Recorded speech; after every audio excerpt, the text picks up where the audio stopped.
Alhamdulillahirabbil alamin wassalatu wassalamu ala asrofil anbiya'i wal mursalin wa ala alihi wa sahbihi ajmain amma ba'du. Pertama yang paling utama, mari kita panjatkan puji syukur kehadirat Allah Subhanahu wa taala yang telah memberikan nikmat dan kesempatannya sehingga pada hari ini sampai detik ini kita masih dalam keadaan sehat walafiat tanpa kekurangan apapun. Shalawat serta salam mari kita aturkan kepada Nabi besar Muhammad SAW yang bahwa kita nantikan syafaat dari zaman jahiliyah menuju zaman yang penuh ilmu pengetahuan seperti ini. Para hadirin yang dirahmati Allah, pada hari ini saya akan menyampaikan ilmu tentang Islam, kebangsaan, dan nasionalisme.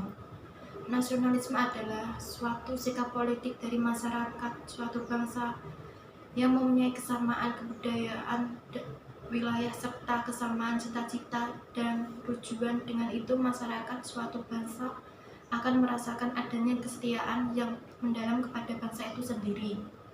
Indonesia adalah negara kepulauan dengan ribuan pulau yang tersebar dari Sabang hingga Merauke, sehingga menghasilkan masyarakat dengan latar belakang yang berbeda-beda. Nasionalisme merupakan suatu paham yang mengutamakan persatuan dan kebebasan negara. Nasionalisme menurut beberapa prinsip yaitu kesatuan, kebebasan, kesamaan, kepribadian, dan prestasi. Nasionalisme juga dapat diartikan sebagai perpaduan dari rasa kebangsaan dan semangat kebangsaan yang tinggi, kekhawatiran akan terjadinya ancaman terhadap keutuhan bangsa akan dapat terhindarkan.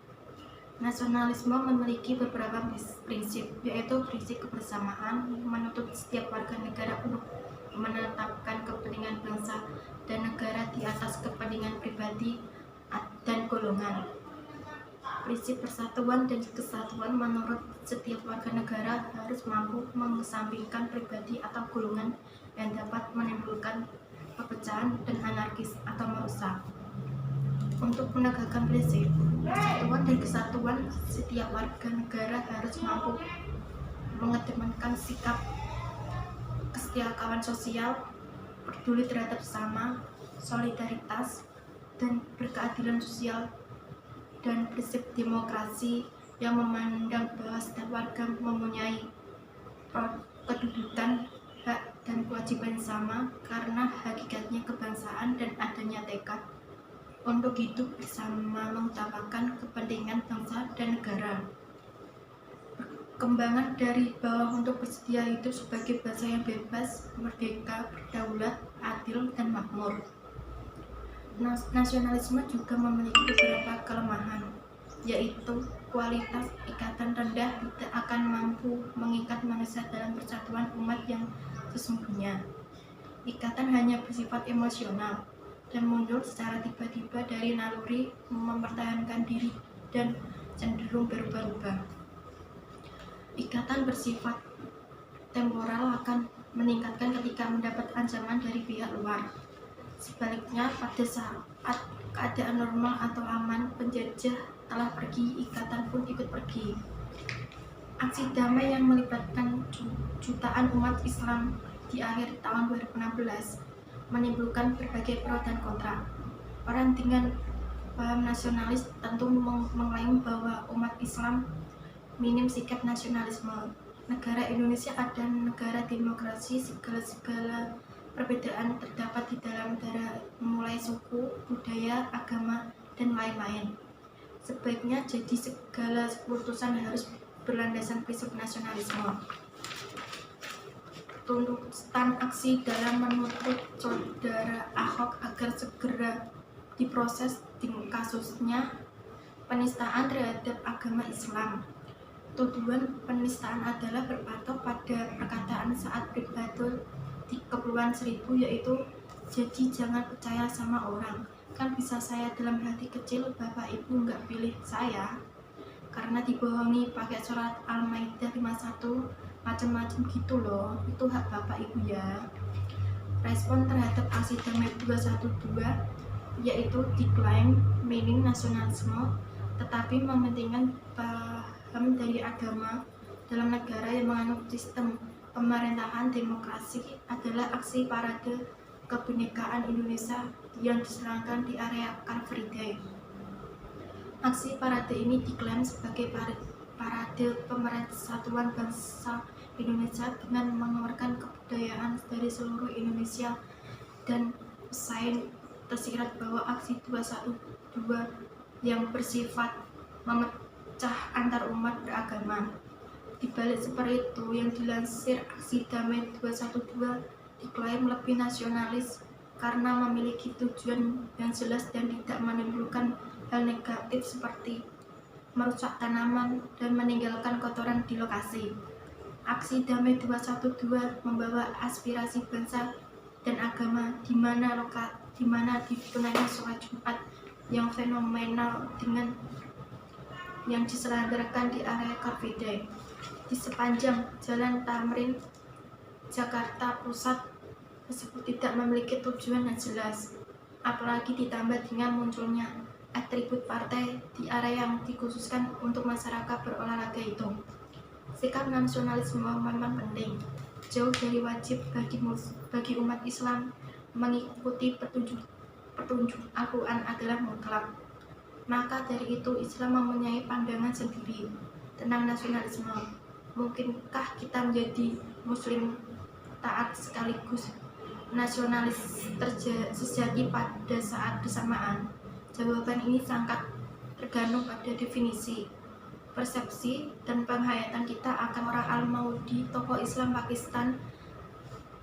Misalnya berbeda pendapat dengan tokoh pendiri Ikhwal Al-Muslim, Hasan Al-Banna dalam risalah Al-Mu'tamar Al-Kamisnya misalnya mengatakan relasi antara Islam dan nasionalisme tidak selalu bersifat tahadud dan kontradiktif.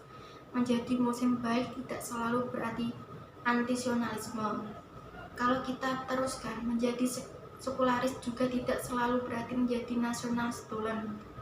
Sebaliknya, Al-Maududi menolak kehadiran nasionalisme dalam pemikiran Islam karena ia adalah produk Barat dan hanya membuat pecah belah umat Islam.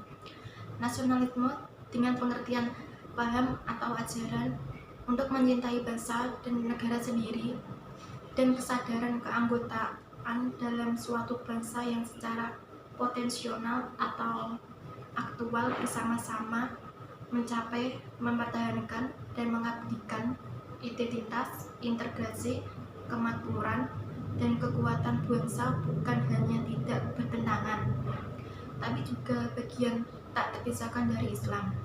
Artinya kita bisa menjadi muslim taat, seorang nasionalis sejati.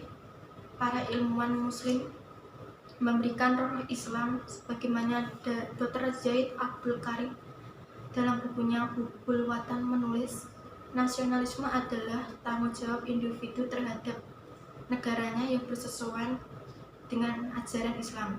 Definisi ini meniscayakan nasionalisme tidak boleh melampaui ajaran Islam, dan nasionalisme harus dalam koridor dan bingkai agama, seperti halnya dalil di bawah ini. Dan ingatlah ketika kami mengambil janji dari kamu, yaitu kamu tidak akan menumpahkan darahmu atau membunuh orang, dan kamu tidak mengusir dirimu saudaramu bangsa dari kampung halamanmu, kemudian kamu berikrar akan memenuhinya, sedangkan kamu memperhatikan, kemudian kamu Bani Israel membunuh dirimu dan mengusir segalanya dari halaman, kamu membantu terhadap mereka dengan membuat dosa dan permusuhan. Al-Baqarah ayat 84-85. Sesungguhnya engkau Mekah adalah negeri paling indah dan paling aku cintai, bukan karena kaumku mengusir darimu, niscaya kau tidak akan tinggal di tempat lain selainmu. Hadis Tirmizi dan Al-Hakim.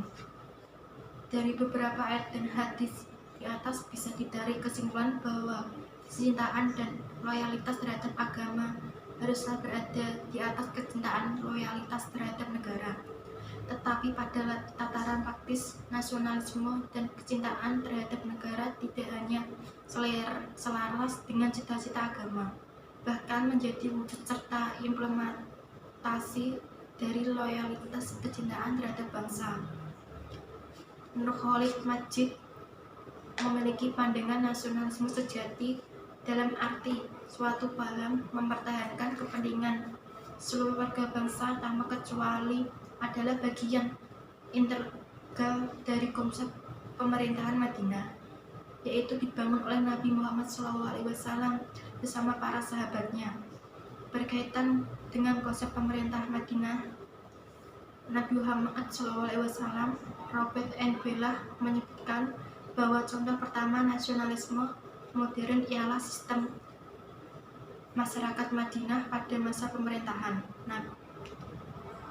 Dalam bukunya, Robert N. Bellah mengatakan bahwa sistem yang dibangun oleh Nabi Muhammad SAW yang kemudian diteruskan oleh para khalifah adalah suatu contoh bangunan komunitas nasional modern yang lebih baik daripada yang dapat dibayangkan. Komunitas itu tersebut modern karena adanya keterbukaan bagi partisipasi seluruh anggota masyarakat dan karena adanya kesediaan pemimpin, pertimbangan kenisbatan atau astrif seperti perkawinan, kedaerahan, kesukunan, keturunan, kekerabatan, dan pernyataan lain tentang Islam dalam nasionalisme. Ali Muhammad Naqwi secara tegas menyatakan bahwa Islam tidak kompatibel dengan nasionalisme karena keduanya saling berlawanan secara ideologi. Kriteria nasional sebagai basis bangunan komunitas sama sekali ditolak Islam. Sedangkan Islam mempunyai tujuan kesatuan universal. Selain itu, karena spirit nasionalisme berupa sekularisme yang menghendaki pemisahan tegas antara agama dan politik, Ali Muhammad Naqwi percaya bahwa jika Islam yang berkembang, maka nasionalisme akan padam. Tetapi juga sebaliknya, saat nasionalisme bangkit, berarti kekalahan Islam. Mungkin dari hanya ini yang bisa saya katakan.